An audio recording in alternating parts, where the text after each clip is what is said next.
In the meantime, I wanted to welcome Shakti sir and Sangeeta, who are going to be co-panelists for this webinar. Uh, we Hello, will, everybody. Good evening. Good yeah, evening, everyone. good evening, sir. I think we need to get started.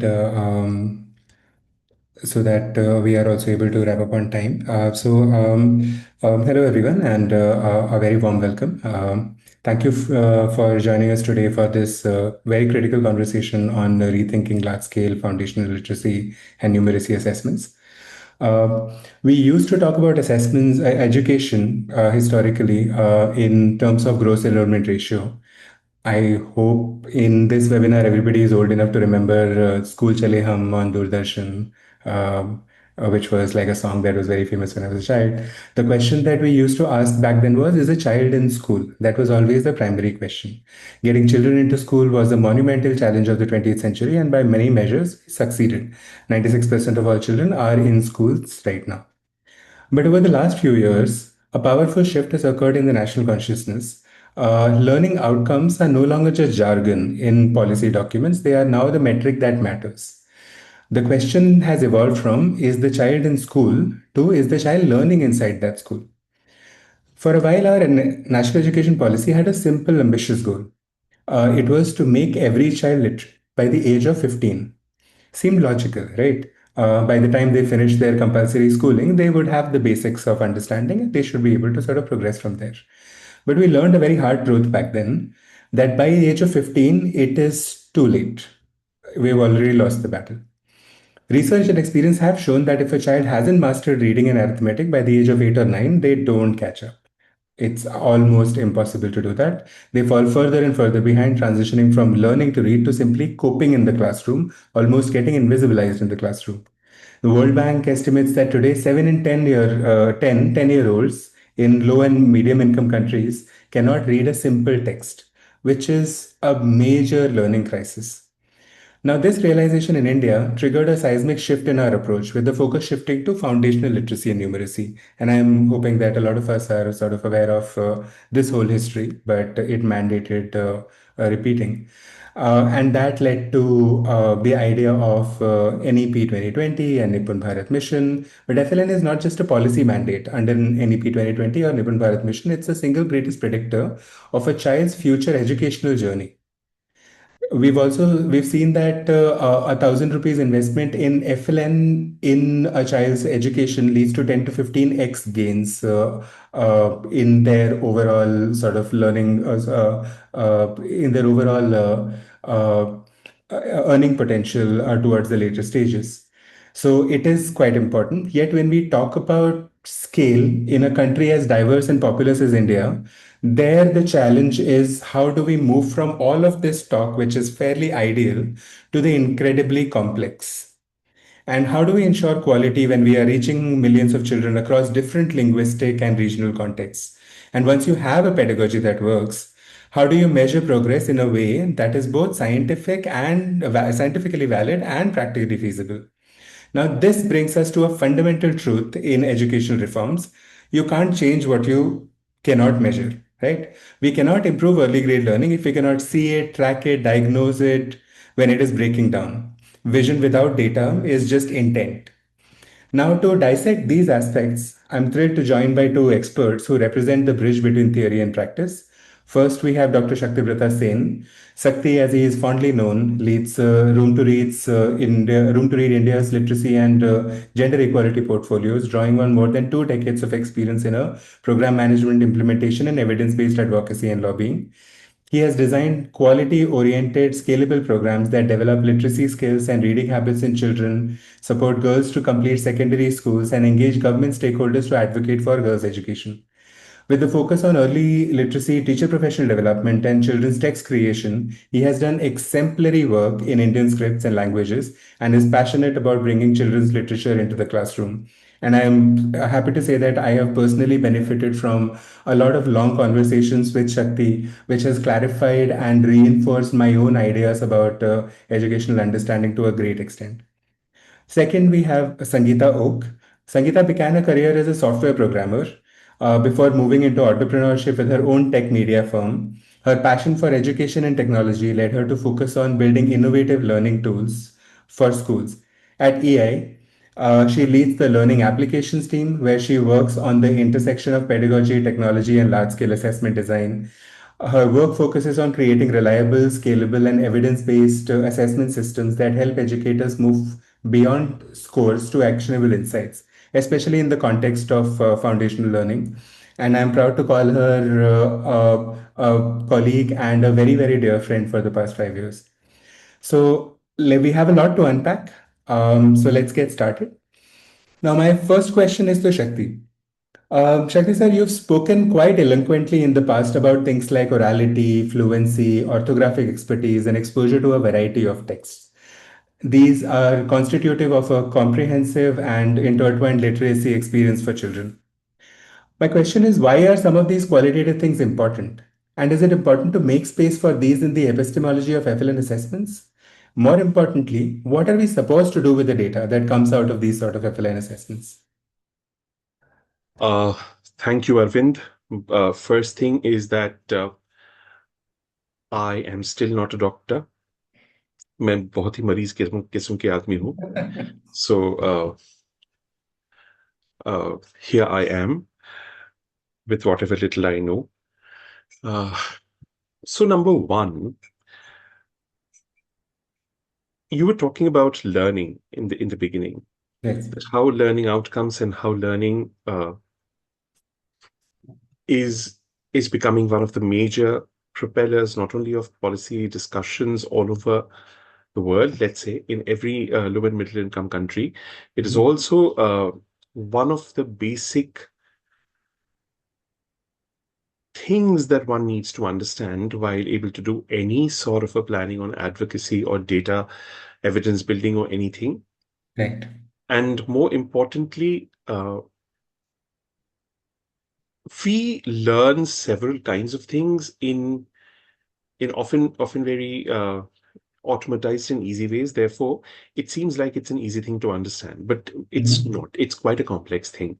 Learning itself is a very complex idea, is a complex concept, and it needs to be unpacked.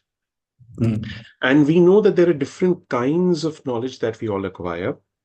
If I directly bring this to literacy, if I do not get into the larger landscape of learning, also, even if I directly get into literacy, uh, there are things that we need to be exposed to, certain things that, like orality, like brilliant literature, we need to get exposed to that. We need to develop, what Dr. Marian Wolf says, develop that inner sanctuary for ourselves with those wonderful artifacts, like wonderful children's literature and all of that. But at the same time, there are things that need to be explicitly learned. Right. Those could be, akshara knowledge, trying to learn with the linguistic units and subunits, how to automatize them in a certain way. And that comes in contextualized and decontextualized ways. So there are various ways in which we can create the larger gamut of experiences and activities for children so that the experience is comprehensive, almost complete, very, very inspiring for children. And that children understand that reading is not just about reading with effective speed. It is also about deeper information processing, deeper engagement with the text and all of that. But when this is happening, let's also understand very clearly that this is a very deep process. Not everything that we do here will be easily assessed. Right. And let's say probably it's much easier to assess fluency or akshara knowledge for that matter. But when I try to assess, let's say, deeper comprehension, and if I keep scalability in mind, I often find out that some simple fact retrieval questions, some simple um, well-defined questions on elaboration or inference, often overlapping at times. We create certain things, and that elaboration and that inference often tries to take the cue from the text that is in the hands of the child. Yes. Whereas deeper comprehension, if we really want to have deeper comprehension, is supposed to inspire, ignite deeper, more personal thoughts into that, Mhm. from that person, or the construction of meaning that is happening by the reader's agency is also not exactly what the text is saying, but is also about what the child or the reader is understanding given her social context, given her Mhm. worldview, given her vocabulary impoverishment at times, and all of that put together. uh, it is a larger perspective. It's a larger social reality that is getting realized in the form of the text and in the form of the meaning that is constructed from the text. Assessing this may not be that simple. Yeah. So, while it is extremely important that we create assessments that are scalable, that will give us an information, some of them will be proxy indicators of also at times, Mhm. for some larger, bigger things. We understand that. Uh, Correct. we should be able to see value in what we are able to assess immediately. For Mhm. example, if we can see that we can assess Akshara knowledge, or if we can assess blending, segmenting, if we can assess that, and if we can have granular details about how a child is behaving with the psycholinguistic grain size of a text of a word, that should give us good knowledge about and relevant and actionable knowledge about what needs to be done tomorrow in the Mhm. classroom, as what needs to be done by the system for a longer step, for a not so temporary step. So this is Mhm. all okay, but let's also understand there will be several things that will Mhm. not be so easily assessed, Makes sense. and let's not here try to force fit deeper comprehension assessment into a scalable enumerative sort of a testing tool. But at the Mhm. same time, when you're doing a larger advocacy or a larger social dialogue Mhm. around the data, just because that data is not available, it is not Mhm. right to keep that away. Fair. Yeah. So these are my points, Arvind. Mm. Makes sense. Yeah, I think this is an interesting point of sort of basically saying that we can't measure everything. There is an idea of the deeper comprehension, which and the kind of meaning making that a child makes based on their social economic context, uh, which needs to exist, having and probably does not exist in large scale FLN assessments. Having said that, there are aspects to the large scale FNL assessments which are also important. We just shouldn't sort of one try to mix the two or try to diminish the importance of either of them, which Yeah. makes quite a bit of sense. Yeah. Mm. Um, I'll probably like maybe just track back a little bit and maybe ask Sangeeta this. With respect to what Shakti sir talked about as well, that there are two of these aspects. There is the deeper comprehension, meaning making that the child makes, as well as things that one could test with large scale assessments like orality and fluency and sort of Akshara knowledge and things like that. But then when we do go to the classroom, and you and I have been into a lot of classrooms, uh, we know that a good teacher usually has a gut feel for their classroom, right? And that's what we encounter quite a bit. They can see that Ravi is struggling with subtraction or Priya is a fluent reader. So, if the teacher knows this intuitively, why do we still need at least some level of structured large scale assessments, even to measure some of the stuff that we did talk about? Like, why is it not just okay that if I looked at a child, I know that, okay, this child has understood it or not understood it? Why is understanding not just like a purely an observable phenomena without a structure behind it? Yeah, that's a very interesting point, and many good points from Shakti, which require thinking of after the webinar as well. Yeah. Um, and uh, so yeah, to come to your question, Arvind, um, so definitely what we are looking at is there are good teachers who are able to, have those insights as they are teaching their cohort and be able to identify kids where is which child struggling and be able to, loop that child back in at the right time to give the information that the child needs. But I think when you talk of large scale FLN assessments, what is it that we are really trying to address here? I mean, if you like you initially pointed out that every few years we have these reports that come in. Asar, of course, is there, which tells us that yes, a grade child of grade 5 cannot read grade 2 text, and there are so many stats around all these things. Um, so that is really the question, right? Like, where do we go from there? If a good teacher is able to have those insights and is able to do the rectification, why do we even have the whole Nipun Bharat mission? We have so many intervention programs in various states. So I think it really boils down to that uh, we want something that works at a large scale across the country in different languages and geographies. A child in some remote corner in Odisha, some corner in Gujarat, somewhere in Punjab, are they all getting the kind of intervention at a foundational literacy and numeracy level, which guarantees that yes, by grade 5 every child will be nipun in these skills?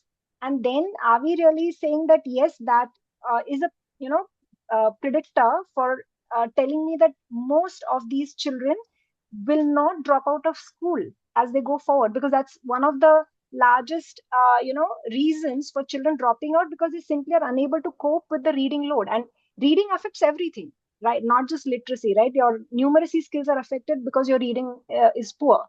So effectively, what are we saying? That can we guarantee that because a teacher is able to do a good job in her cohort, how as a nation can we guarantee that yes, my children in India will be Nippon by grade 5 in these skills? So that is really where we are trying to move the needle when we try to design these large scale FLN assessments. And like Shakti pointed out, there will be those things, right, Yeah. where we will need to really rethink how should my assessment tool design be.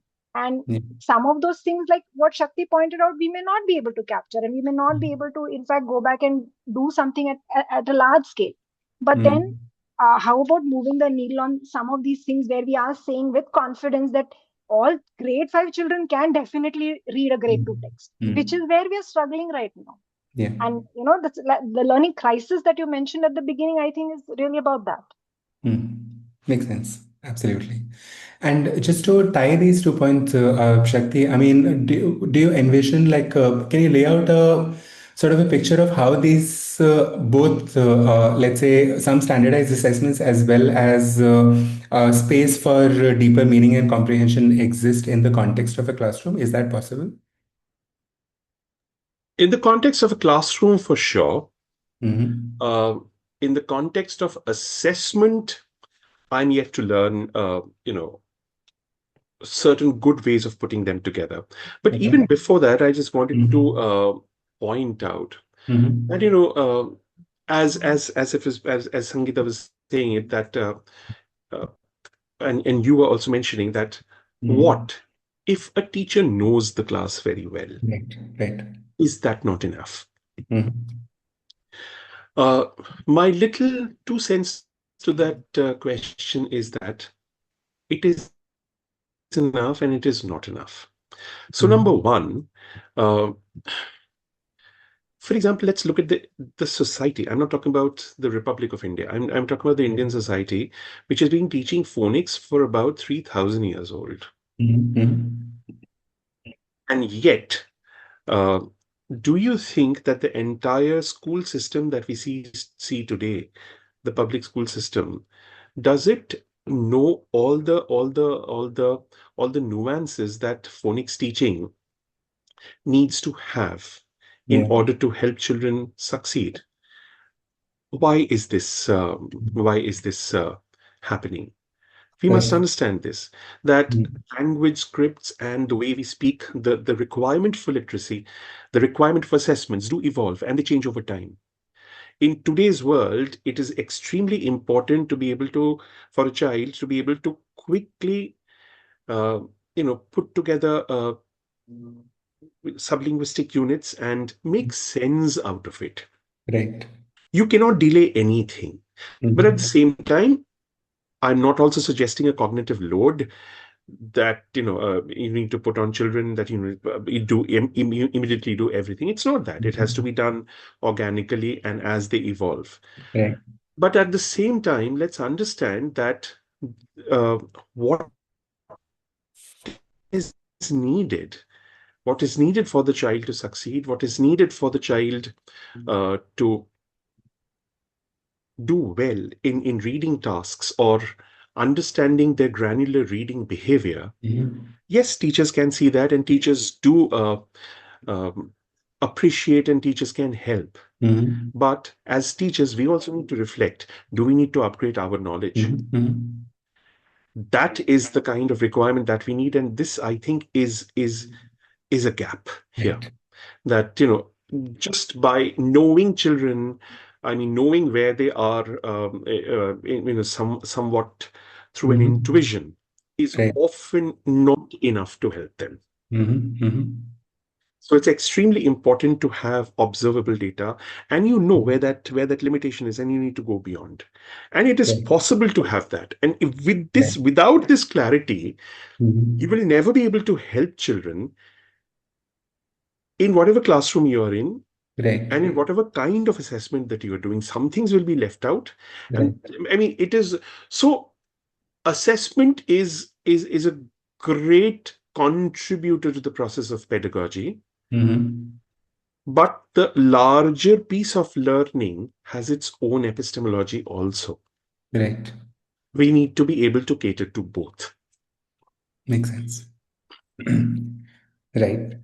Um, My next question was with respect to the fact that I think we focused quite a bit on the Indian ecosystem, but we've had a lot of success stories in foundational learning overall as well, because the world in at large has had this issue, and some of the programs have worked out really well, like Kenya's Tusomi program, which moved grade 2 English fluency from 12 to 27%, or we always hear about Brazil's Sobral municipality, which moved grade 2 literacy from 48 to 92%. I know a lot of these are like very standard numbers, but some of these success stories probably may have some context to practices in FLN instruction and assessment that maybe India should be paying close attention to. And maybe given our scale and diversity, we have about 7 crore children, I guess, in classes 6 to 8 in India, which is pretty much the entire population of France. How do we adopt some of these global learnings to the Indian context? Is there some kind of fungibility possible, or do we sort of look at things from scratch? India should be learning a lot from the other countries where this is happening, Mhm. but Mhm. India has its own set of Mhm. practices where it can learn from, and it can refine. For Mhm. example, the scaling up of early reading, the SERI program, which is done by Room Right, to right, Read, or right. many other organizations for that Mhm. matter, who have come Mhm. up with good results. They have Right. come up with good results. Mhm. SERI is one of those 8 best Yes. practices of the world. I mean, Mhm. when we look at that, we can clearly see that what has been achieved and yet what needs to be done. Mhm. SERI was successful in India because it could blend these two aspects. Number one, the aspects that it needs India for progress in the FLN needs a very strong focus on fluency, but at the Mhm. same time also needs a very strong focus on reading comprehension. And that is why SERI results internally, we often speak about Mhm. the fluency comprehension construct. Right. So there was this larger debate that if fluency in Indian alpha syllabaries is so easily comparable to comprehension results, can fluency itself Mhm. become the proxy indicator Yeah, for comprehension? correct. I remember that I said I will not be able to refute it statistically, but I want to refute it pedagogically. Logically, That right. Mhm.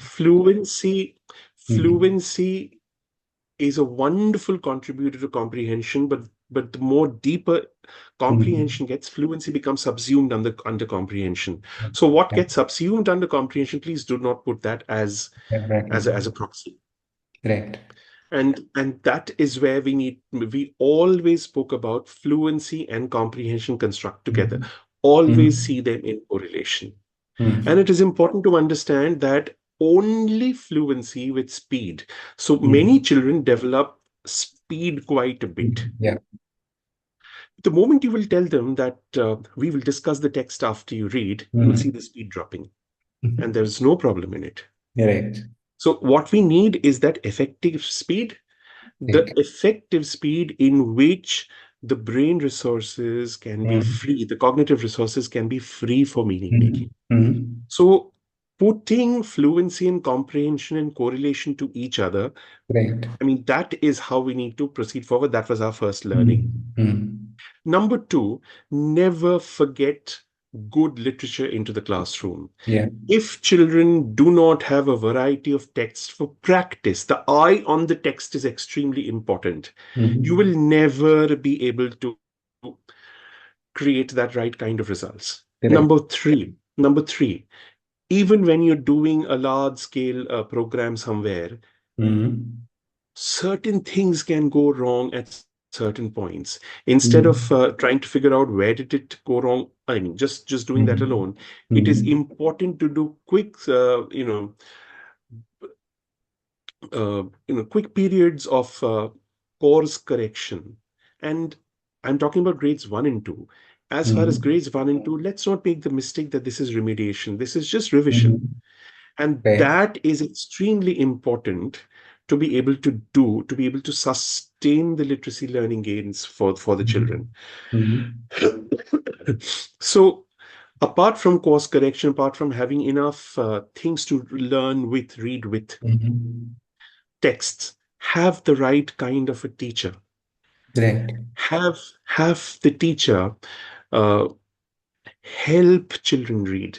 Mhm. Teachers should be able to understand where children need that help. And that is Mhm. where the Mhm.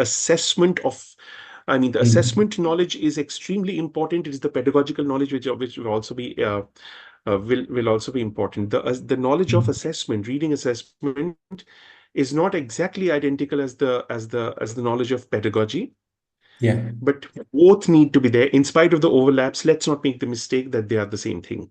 Mhm. So we need to know that well. And of course, the systems help. You know, Mhm. call it the middle card or call it whatever you may. Yeah. Somebody needs to supportively supervise teachers when they're on the job. Mhm. It is not just data that needs to circulate, Yeah. it is the next action point along with the data that needs to Mhm. circulate. Yeah. So if we can do that consistently, we will Mhm. have good results. Right. And these are learnings that I'm saying. I'm sure Mhm. much of it is going to be in sync with the experience in other countries. But this is Mhm. purely an Indian experience that is speaking at this point. Makes sense. Makes sense. I mean, so I think just on the basis of that, I have 20 more questions, but I guess we probably don't have the time for that. But it did remind me of Prashan's rich and comprehensible input and a lot of those ideas and all that we need to sort of bring back into the classroom and are probably not that well understood. Which brings me to my like pretty much the final point that I wanted to discuss with both of you, and this is probably more from a pet peeve perspective.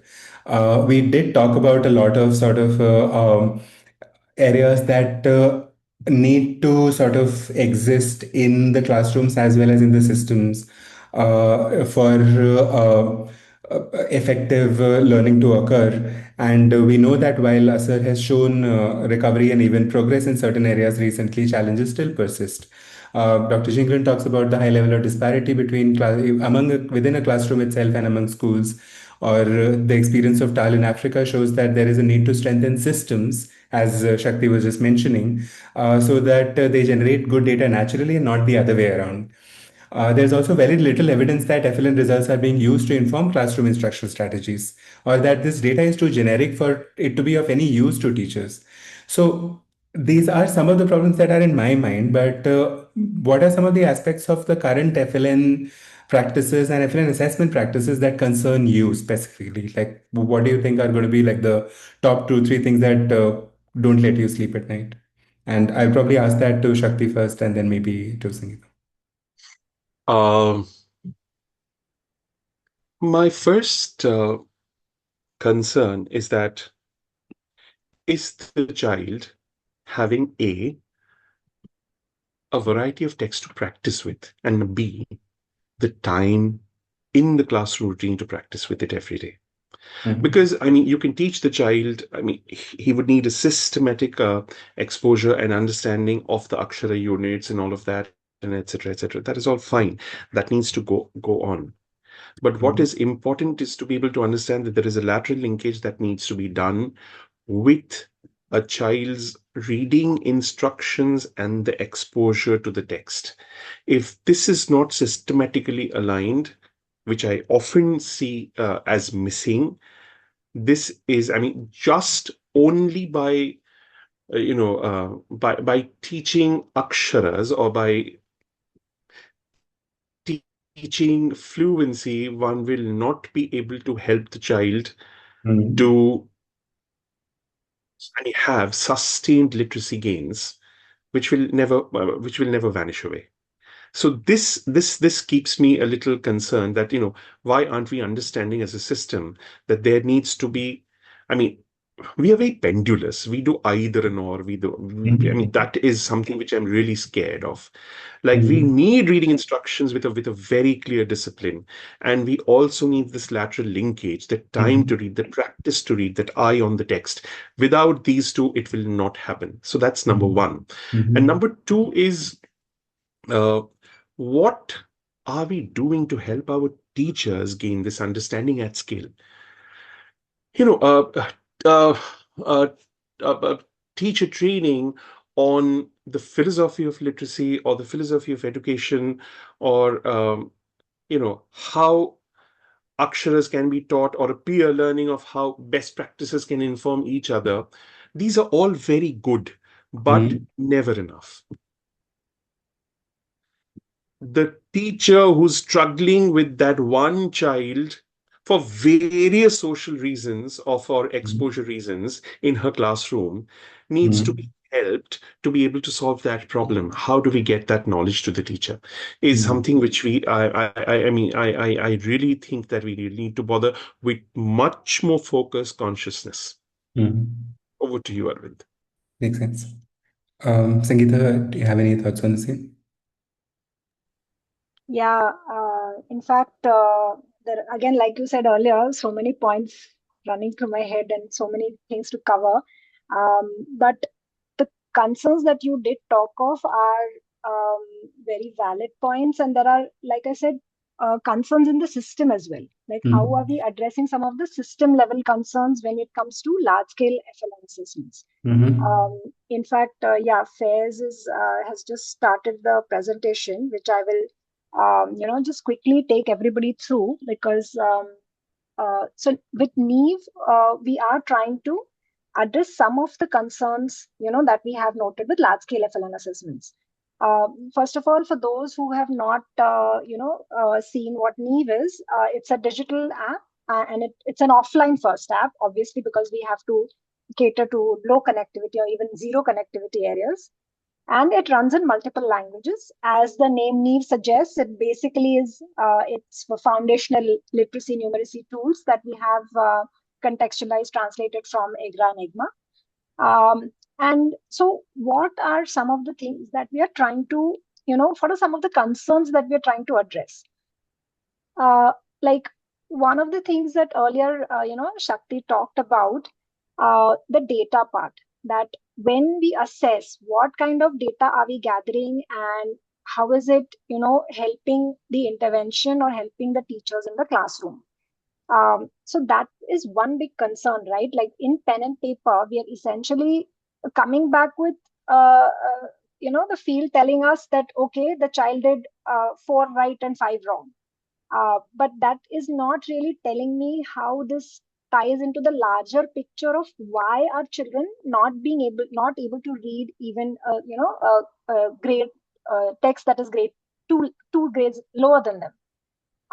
So then obviously there is something that needs to change. So then can we look at data in a different way? And that is one of the things we're trying to address, where we are saying, okay, shall we be able to look at data that is capturing qualitative aspects of what children are doing? So that is one big point. The other, of course, is the whole assessment itself. Like, can we say that the assessment is standardized in such a way, especially in a country like India with, so many geographical disparities, dialects, languages, all of that? Can we say that in a large scale assessment, even if it is not pan India, if it is this multi state, maybe a few states, can we say that each child is getting the same standardized assessment? That is one big concern that I have. So again, trying to address some of these things. And one, of course, big thing is that when in Neve, the child is speaking directly into the tablet, right? And I'm capturing the child's response, audio response into the tablet. This essentially means that the person on the field or the enumerator on the field no longer has to do any evaluation. They are simply there to facilitate the assessment.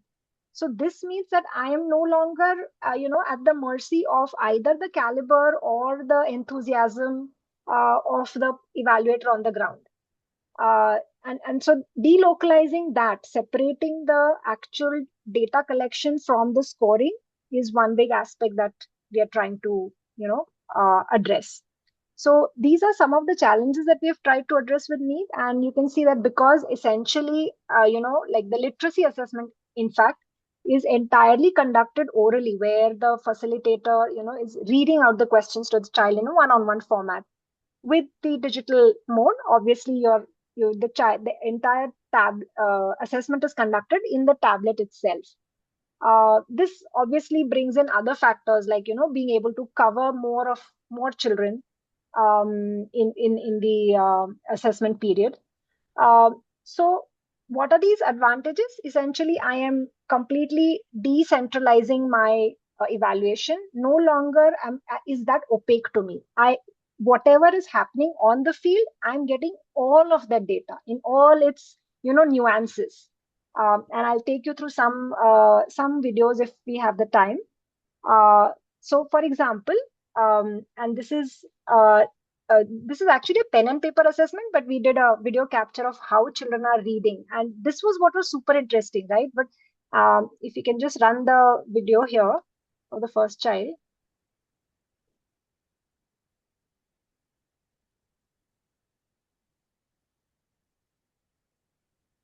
Are you able to hear the audio? Arvind, can you hear the audio? No, I'm not able to hear the audio. I think Faiz, you will need to share with the sound.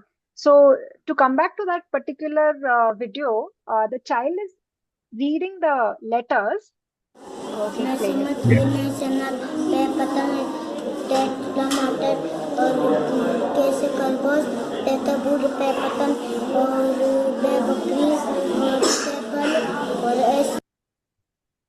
Yeah. Yeah.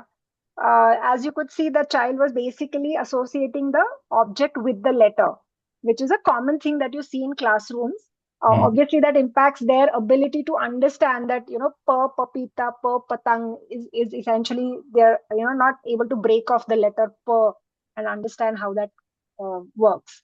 The other child is also super interesting, and you can run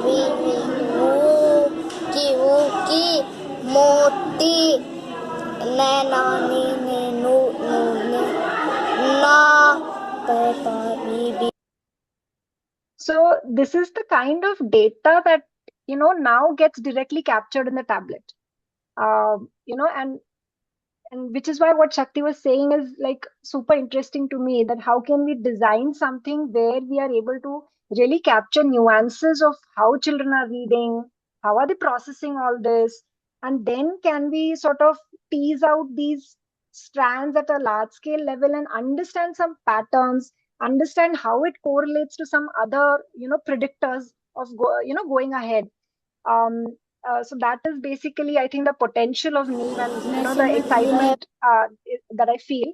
So this is actually an example of a child doing letter recognition. I traveled to Punjab, and this, I think, was a grade 3 child in Mohali. And she's reading a Punjabi letter recognition task. And Faiz, can you just run this? ना प जज पर बिंदी जा बोले, लल्ले पर बिंदी ला बोले, य वा पप्पा पर बिंदी पा बोले, त द थ ई र. So this is now directly captured in Neve, and now it is for us to sort of see how this is actually affecting her other subtasks. What are her patterns there, and then at a large scale data, how are we able to make sense of this and really make a difference in the intervention that is happening in these classrooms. Similarly, we have for numeracy as well. I have this very interesting video. I had shown this to Shakti earlier. This is a double digit addition, 49 plus 32, and it has a carry. Now it's very interesting to see what the child is doing. In Neve, we are capturing the telemetry of this grid, in the sense that every digit that the child enters, where the child is entering the digit, in what order and sequence is the child doing it, including any deletes that the child is doing. We're capturing all of that. And then we are able to actually play this back and come up with error patterns. Now with numeracy, it has been an easier job, because all of these tasks are taken, the telemetry data is taken. We're able to replay this and come up with the patterns automatically through a program. And I'll show you that. Can you just run this video, Faiz? So first of all, the child has started from left to right, which is a common error, and it gets missed if there is no carry. Because the child might just arrive at the right answer, and the child can arrive at the right answer because you can see that the child was able to do the addition. Actually, he was able to do 4 plus 3, 7.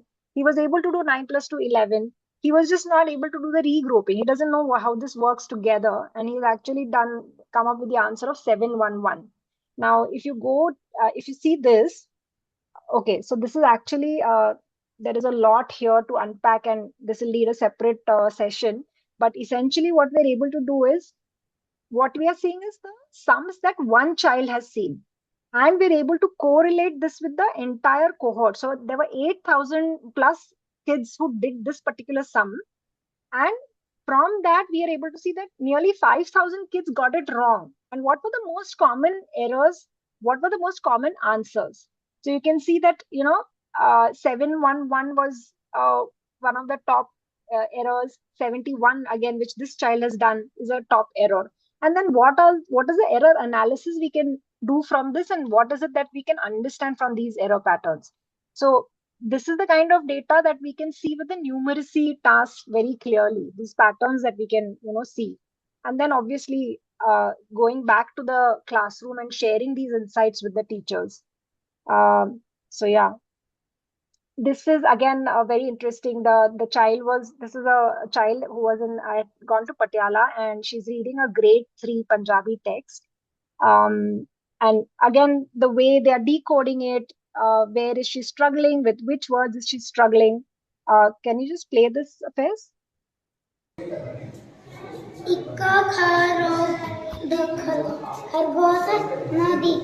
नदी पार करना चाहती आपने दो बतख दोस्ता हो गया उसे. In fact, one interesting thing that I see is that this child was reading it by putting a finger on the words like they do when they're reading a text on paper. And I remember this was one point that had come up during discussion with Dheer Jingran of LLF. And, he was like, do kids do this on a tablet? Because we know they do it in textbooks or on paper. And yeah, we have seen this, that they do all these things. In fact, the square ruled grid that we have for numeracy operations, we've tried to replicate what a notebook is like, where they can enter anything anywhere, and we're not stopping them or we're not guiding them. We're just letting it be free, like a paper notebook. So yeah, these are some of the things we have tried to address, and we're constantly looking at our data and field analysis to see what is it that children are actually doing, how are they doing it on pen and paper, and what can we do here. I'm just going to quickly take you through this. We don't have much time and we want to leave some time for audience interaction. So right now, these are some of the subtasks that we have. It's a pretty comprehensive tool for literacy as well as numeracy. And these are how the slides look in Neve. Obviously, we've tried to keep it as clean and clutter-free as possible, just to make it really simple for a child of grade 2 and grade 3 to navigate. Each of those obviously come with video instructions. And those of you who are familiar with the various subtasks of EGRA and EGMA would be familiar with, some of these Q types, question types. Yeah, again, one of the things that we have tried to address is, like I said, can the child, on day one, first child on day one versus the child on day 100, the last child of the day, get the same enthusiasm from the facilitator and get the same standardized manner in story reading. So this is something that I'm just trying to play this. Can you play आप this? अब एक कहानी सुनेंगे, इसे ध्यान से सुने। कहानी सुनने के बाद उसके बारे में आपसे कुछ सवाल पूछे जाएंगे। आप उसका उत्तर जोर से बोलकर दीजिएगा। शुरू करें? Yeah, can you just click on the, yeah. दो कछुए नदी किनारे खेल रहे थे। एक भालू ने उन्हें देख लिया। भालू को भूख लगी थी। भालू उनकी ओर भागा। कछुए नदी में गिर गए और भालू एक पत्थर पर गिरा। कछुए तैरकर निकल गए और भालू सिर पकड़कर बैठ गया। So this is the Hindi tool, and this is how the story is read out. Again, how and what kind of questions, how can the comprehension be tested? All those are things that we will need to work on, and we do have experts with whom we discuss these things. And the points that Shakti brought out regarding comprehension basically would apply here. आप अब एक कहानी सुनेंगे। This is the instruction that you get for the letter recognition task. यहाँ आपको एक के बाद एक कई अक्षर दिखाए जाएंगे। अक्षर को जोर से पढ़ के पीले रंग का अगला का बटन दबाएं। तब आपको अगला अक्षर दिखाया जाएगा। देखिए, इस तरह क, प, भ। यदि आप कोई अक्षर नहीं पढ़ पा रहे हैं तो कोई बात नहीं, अगला अक्षर पढ़ें। शुरू करें।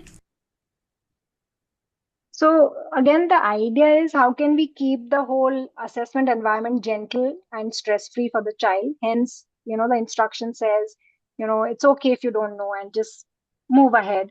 So I'm not going to play this video because, like I said, we're running short of time. But again, addressing a lot of things that came out to us when we did pilots in the field. How can we, give what kind of support can we give to the facilitator on the ground, showing them, okay, has your data synced? So all that whole piece, which, the back end of Neve, to support facilitators on the ground, and then also content creators, right? So when we create content, for example, this is a word recognition subtest that we are creating in the back end of Neve, the content management system. These are the questions that you can see here. This is Marathi. Ek, chal, hath, badak, pen, doke, chhatri. So these are the questions that were created and put into an assessment. Now, when the assessment became live, this is how the child read it. चल हाथ बदक pen डोके छत्री रंग भांडण सुई माकड पपई मस्ती नटखट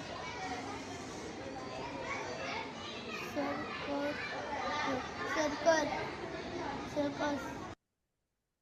So one of the interesting things, Shakti, is that when the child is doing some such task, capturing things like the latency or, what is the dialect of the child when they are saying something. For example, this child is an interesting study because she's actually pronouncing the word cha like the Hindi cha, though she's doing a Marathi assessment and is in a Marathi medium school. Because in Marathi, you say cha as samcha. So it's cha. So those are the kinds of nuances that, we are able to capture and see what is happening here. And yeah, lots to do there. This is the evaluator section where we actually graded what the child has been doing. So not going into that. For us, the way forward on some of these things is, can we do AI-based evaluations? The AI is getting really good. This is a letter recognition task that we've trained it on, which is one of the hardest things to do.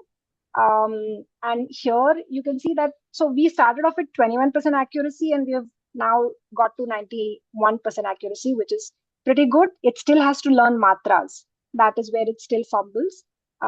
So yeah, you can just see that when the AI is reading it, it actually goes through and it does a pretty decent job.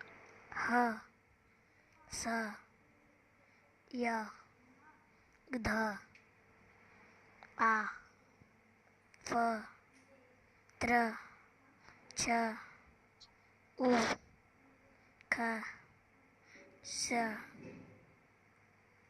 gya, e. So it went wrong at one place. Me. And then, the matras, it still is not able to figure out. But if we are able to crack this, then humans will be used more for review and auditing. And, that is hopefully what will be the future for this. But yeah, I'm just going to wrap up and also share my QR code. If there are any questions or anything, we can take those. So on that note, there are we've started getting questions, and these are pretty interesting ones. Thank you for that. I've already answered two of these on chat. We'll take some of these live. So Atishopma, I think Atishopma from BCG is basically asking how can the results from these assessments be used back into classroom practice, and should these results be high stakes to inform state policy decisions like teacher recognition, etc.? That's question number one. Question number two is, with more premature digital solutions, how can a teacher-led central assessment for FLN be seen reliable? That is, data is not noisy, simply teachers have not marked the answers and things like that. Shakti sir, any thoughts on those?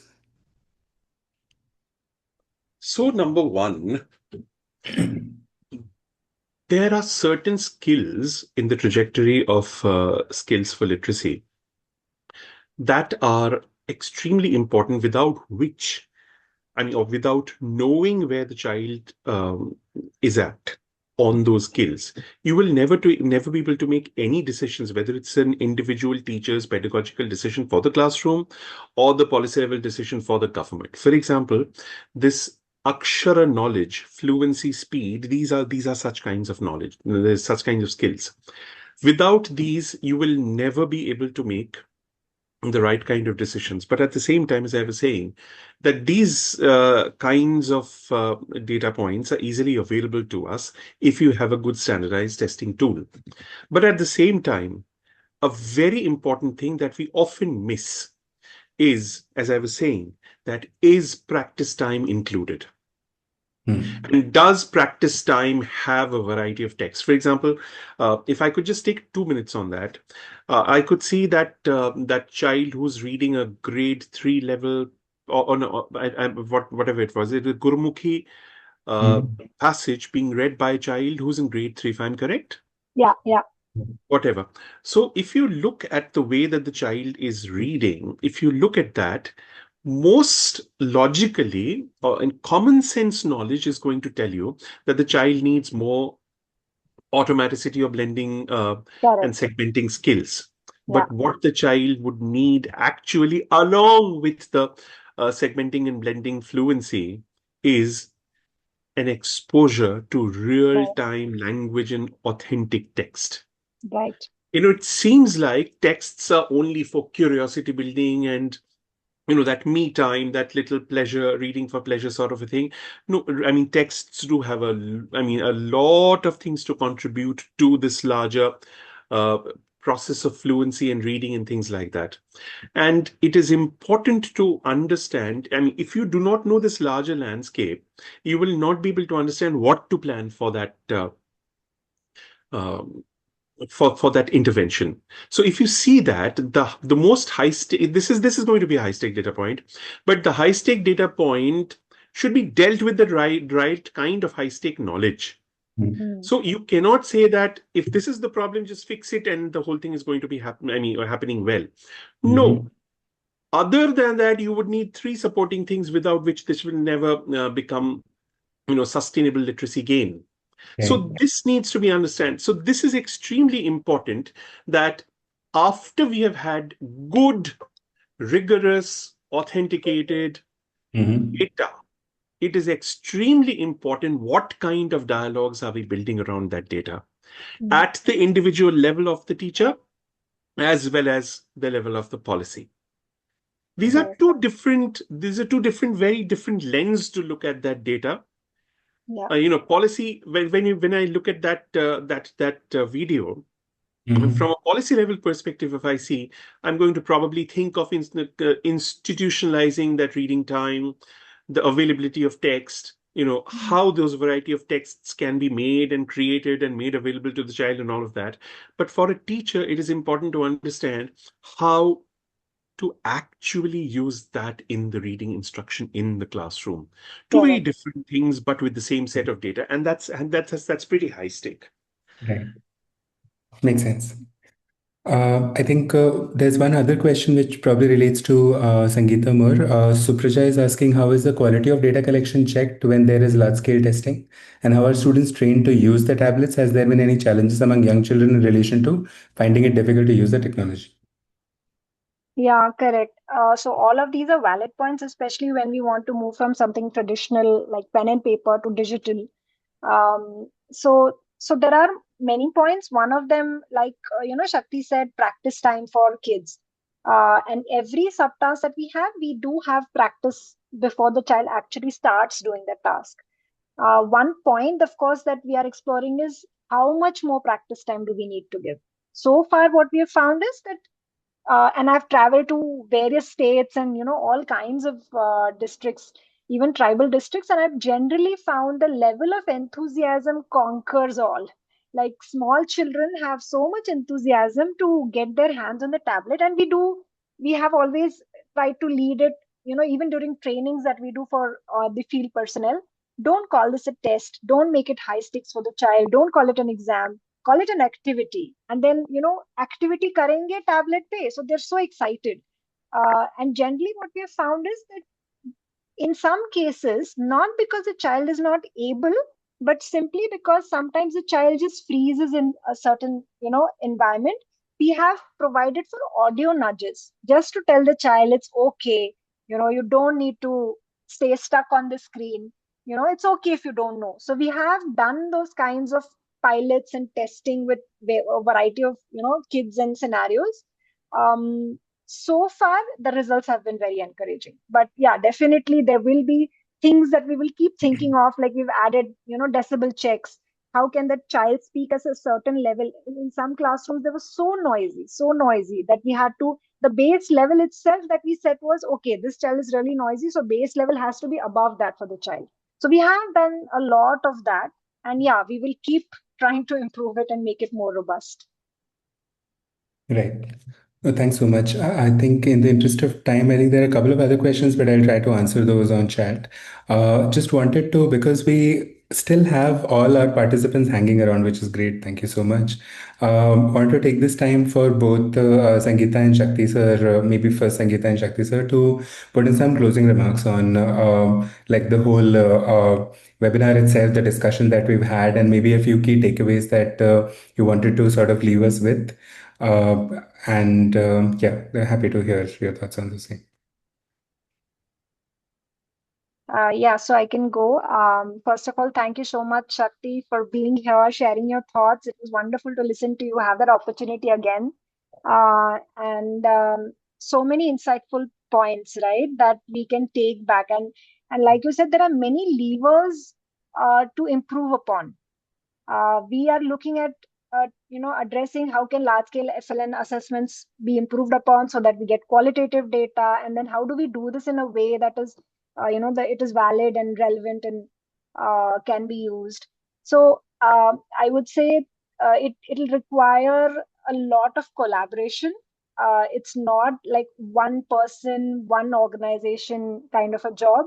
It'll require many of us in the space to sort of put our thinking hats and come together and figure this out as we go along, is what how I feel about it. Completely agree to that, Sangeeta. Just one last point. Let's understand that literacy is a very deep concept. So is numeracy. Literacy is the ability to bring language to the forefront as an object of thought and in the printed word. And therefore, it is an expanse of a number of myriad of cognitive processes. And when we are trying to either create a plan for it at scale, or when we are trying to create an assessment for it, or when we are trying to create, even in individual child levels, deeper engagement with the word and the world, as adults, we must refrain from being reductionist, but at the same time, we should never ever compromise with the rigor of the scientific nature of anything that we do. And also at the same time, let's not only think that it's the deeper philosophical aspect is the only way of going about it. It is a myriad of things. Yeah. It is too many things, some of which are very tangible, some of which are very intangible. Put them all together. Please have a comprehensive view. Great. Thank you so much, Shakti. This gives us a lot of food for thought, and I think brings out these multiple worlds together and sort of look at it from a more overall standpoint. I think the ontological view that you have given us towards literacy itself is very, very useful. At this point in time, I'd like to sort of thank all the participants who have, all the attendees who've sort of given a precious hour of their lives to us. There's a feedback form that Faz has sort of posted. If I don't get enough response, Faz is going to kill me. So please do fill those, because those are really, really useful for us to be able to sort of make these webinars a lot more interesting going forward. Feedback is how we grow. So please do that. And thank you so much, Sangeeta, Shakti, for giving your time and energy and effort. And we'll see you all next time.